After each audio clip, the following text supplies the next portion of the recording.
মাসে মোটামুটি এইরকম কালো হয়ে গেছে। এর মধ্যে দিয়ে দেব এই নুপুর দুটো, কড়াইশুঁটি কুচুরের আলুর দম। তোমাদেরকে ভালো করে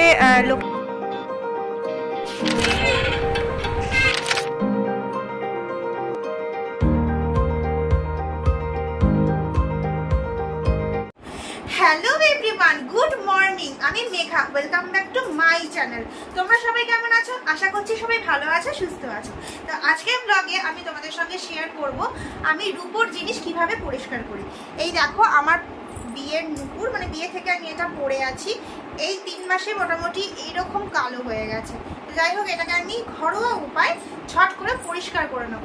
আর তোমরাও ট্রাই করতে পারো এটা আমাকে দেখে। আর যদি ট্রাই করে দেখো যে ভালো রেজাল্ট পেয়েছো, অবশ্যই কিন্তু আমাকে কমেন্ট করে জানাবে।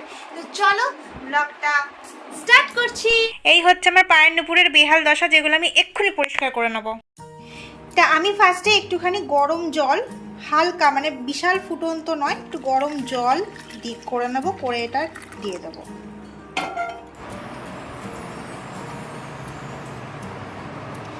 এবার এই জলটায় দিয়ে দেবো হচ্ছে একটু সার্ফের গুঁড়ো। জলটাকে একটু নাড়িয়ে চাড়িয়ে নেব, ভালো করে গুলে নেব। এবার এর মধ্যে দিয়ে দেব এই নুপুর দুটো।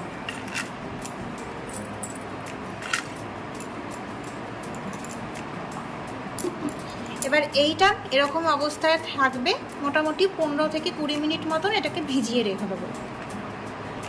এদিকে তো সকাল থেকে জোর বৃষ্টি পড়ছে ঝমঝমিয়ে, আর এই বৃষ্টির আওয়াজটা শুনতে কি ভালো লাগে না? আমার তো দারুণ লাগে।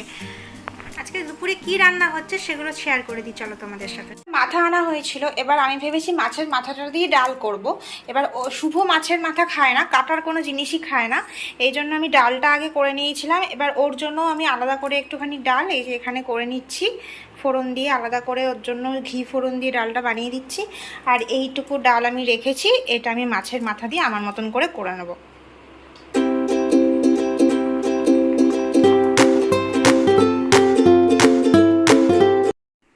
ওদিকে নুপুরটা ভিজে থাকতে থাকতে আমি দুপুরের রান্নাটাও সেরে নিলাম। রেডি হয়ে গেল আমার প্রিয় মাছের মাথা দিয়ে ডাল।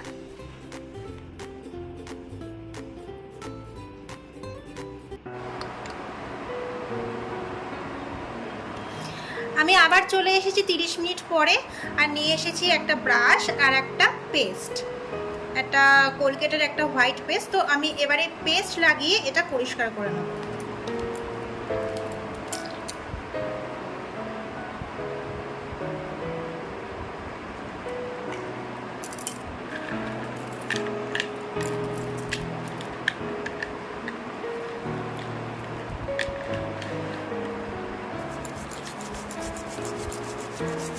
এইভাবে এটাকে পুরোটা ভালো করে ঘষে ঘষে পরিষ্কার করে নেব।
এই দেখো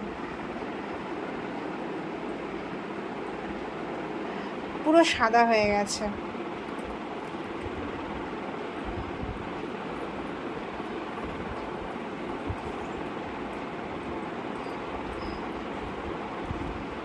কালারটা ঠিক মতো বোঝা যাচ্ছে কিনা জানি না। এই যে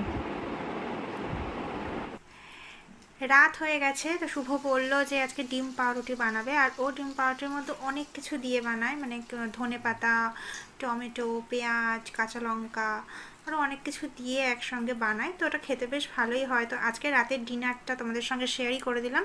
আমাদের ডিম পাউরুটি রেডি। তো চলো, আজকের ব্লগটা ছিল এটুকুই। তোমাদের যদি এই ভিডিওটা থেকে কিছু ভালো লেগে থাকে তাহলে অবশ্যই আমার চ্যানেলটাকে লাইক, শেয়ার আর সাবস্ক্রাইব করতে কিন্তু একদমই ভুলবে না। আরও তোমাদের জন্য অনেক স্পেশাল ব্লগ আছে, তো অবশ্যই চ্যানেলটা কিন্তু সাবস্ক্রাইব করে দেবে। তো চলো এখনকার মতো টাটা।